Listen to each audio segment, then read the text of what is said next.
Corona की दूसरी लहर अब शांत हो गई है। इस लहर का असर ज्यादातर युवाओं पर देखा गया। अब महामारी के मामले कम हो रहे हैं तो अर्थव्यवस्था धीरे धीरे पटरी पर आती दिख रही है।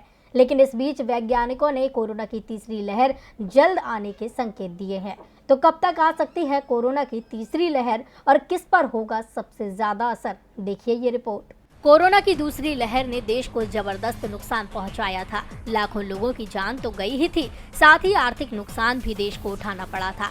और अब केंद्रीय गृह मंत्रालय के तहत आने वाले NIDM ने PMO को रिपोर्ट सौंपी है, जिसमें साफ कहा गया है कि कोरोना की तीसरी लहर देश में दस्तक देने वाली है। और इस बार भी स्थिति वही होगी जो दूसरी लहर के दौरान देखी गई।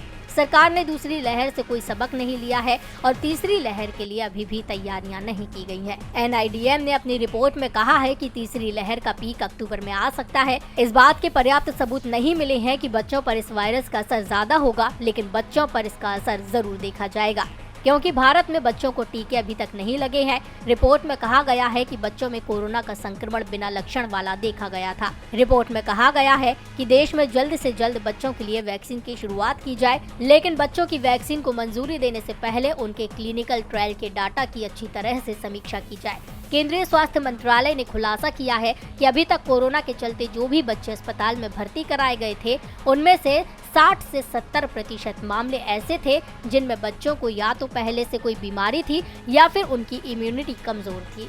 कमेटी ने अस्पतालों में बच्चों के डॉक्टरों की कमी पर भी गहरी चिंता व्यक्त की है। बता दें कि 2015 की संसदीय स्थायी समिति की रिपोर्ट में कहा गया था कि प्राथमिक स्वास्थ्य केंद्रों पर बच्चों के डॉक्टरों की 82% कमी है।